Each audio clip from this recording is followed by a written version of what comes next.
Pemirsa, heboh tagar kabur aja dulu, dan langsung saja kita bahas bersama dengan Menteri Perlindungan Pekerja Migran Indonesia. Saya manggilnya Mas Menteri nih, lebih enak nih. Mas Abdul Karding di studio juga sudah bergabung bersama kita. Ada psikolog Mbak Novita Tandri. Sehat Mbak Novita? Siap, sehat, nggak kabur. Oh, nggak kabur. Tetap di sini. Kita langsung ke Mas Menteri terlebih dahulu melihat fenomena kabur aja dulu yang dalam 1-2 pekan ini ramai sekali diperbincangkan. Bukan hanya narasi, tapi mereka juga mengambil aksi. Mereka betul-betul kabur ke luar negeri untuk hidup yang lebih baik, Mas Menteri. Ya, jadi yang pertama bahwa isu kabur aja dulu, sebagai pemerintah kita harus melihat ini sebagai sesuatu masukan, sesuatu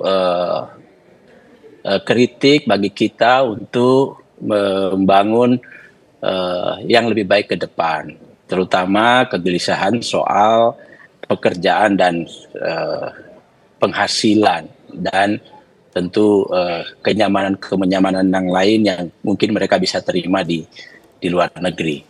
Nah, saya sih melihatnya positif aja, cuma memang harus dipahami bahwa kami sebagai menteri setelah melihat data yang ada bahwa di luar negeri pun juga tidak gampang untuk begitu saja tinggal di luar negeri. Oleh karena itu, Kementerian P2MI mencoba memberikan satu alternatif solusi ya, bahwa kalau mau kabur boleh, silakan, karena itu hak. Tetapi menurut saya yang paling penting kita menyiapkan diri kita agar dalam tanda petik kita kabur ini, di sana kita bisa bermanfaat untuk diri sendiri maupun juga bermanfaat untuk negara tersebut dan juga negara kita. Apa yang saya sebut tadi itu adalah kita akan menyiapkan, karena kita memang punya program, sekalian teman-teman bekerja aja di luar negeri.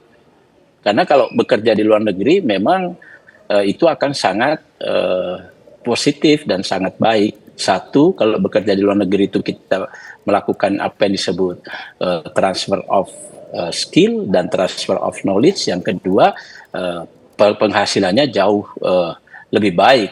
Misalnya perawat di Indonesia mungkin hanya dengan UMP, kalau di luar negeri bisa dengan gaji 20 juta sampai 30 juta bahkan lebih.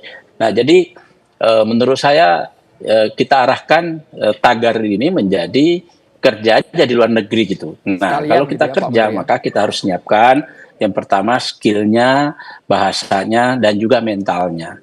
Karena di negara orang itu kalau kita nggak punya skill, itu akan jadi, saya kira akan lebih besar masalahnya ketimbang di dalam negeri. Nah, jadi Kementerian P2MI akan senang kalau kemudian nanti teman-teman, anak-anak generasi muda, Gen Z dan lain sebagainya ini, kalau mau kita salurkan dalam bentuk pelatihan-pelatihan yang produktif, lalu kita kirim ke negara yang memang kira-kira mereka mau kemana. Jadi itu yang bisa kita lakukan untuk merespon, memitigasi hal-hal tersebut. Baik, Mas Menteri. Yang kedua, memang saya, halo? Baik. Yang kedua, saya sendiri berpendapat bahwa tagar kabur ke luar negeri ini harus dilihat sebagai sesuatu yang positif bagi pemerintah. Paling tidak sistem pendidikan kita, yang kedua juga sistem doktrinasi ideologi kita terhadap kecintaan terhadap negara dan pembenahan dalam pembangunan ini kita lakukan. Pemerintahan Prabowo, Pak Prabowo sendiri concern dan sangat concern terhadap upaya penempatan tenaga kerja skill ke luar negeri. Dan oleh karena itu mengapa didirikan Kementerian P2MI, karena kita ingin solusi 7,4 juta pengangguran Indonesia itu salah satunya adalah menempatkan masyarakat kita untuk bekerja di luar negeri. Oke, poin yang kita tangkap, kita boleh ke Mbak Novita. Anda melihat ini hanya sekedar aspirasi atau memang sudah frustasi anak-anak muda kita? Susahnya nyari kerja di Indonesia, Mbak Novita. Bisa kedua-duanya juga ya, tapi saya kalau melihat sini kan hashtagnya adalah kabur aja dulu gitu Betul. ya. Jadi kalau kita lihat ini ada 3 makna nih. Makna secara fisik kabur berarti keluar secara fisik untuk sementara sebagai bentuk pelarian. Atau yang kedua secara psikologis menghindari masalah. Yang ketiga sebagai kiasan bahwa saya tidak betah di posisi kondisi sekarang, saya ingin keluar untuk sementara.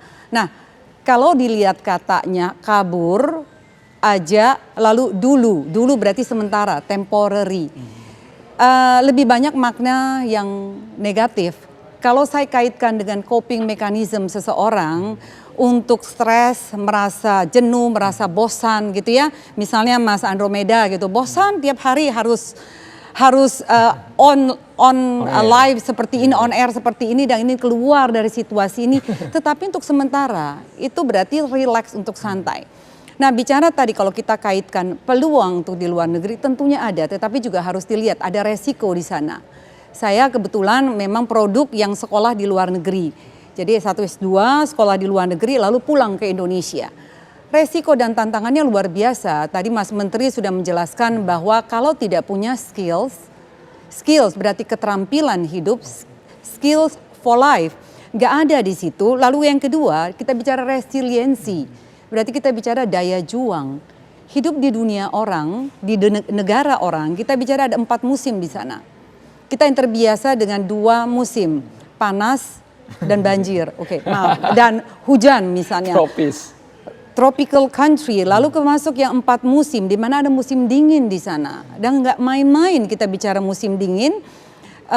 Bagaimana resiliensi ini tuh harus digempur, bahwa kita harus bertahan di musim dingin ini. Kebayang kalau skills tidak ada, resiliensi tidak ada, latar belakang pendidikan tidak ada persiapan, kita akan beradaptasi, satu tadi dengan musim, kedua dengan sosial.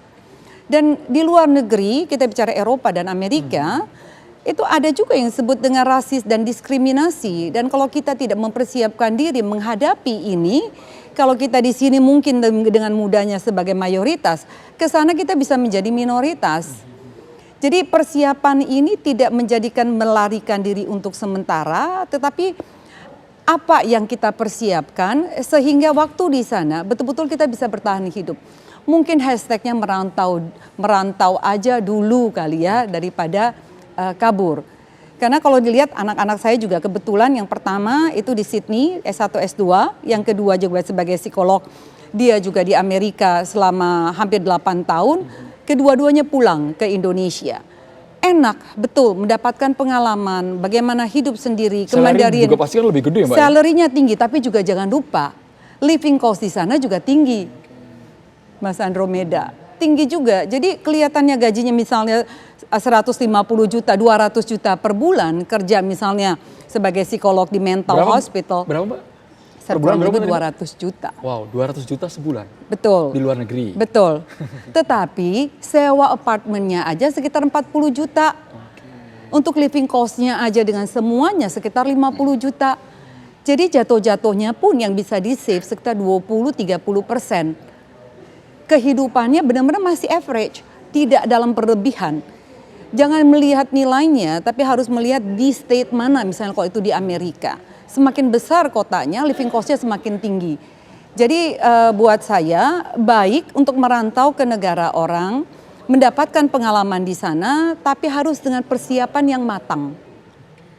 Baik, kita ke Mas Menteri, kami juga ingin tahu persiapannya matang, harus punya daya juang kalau kata Mbak Novita.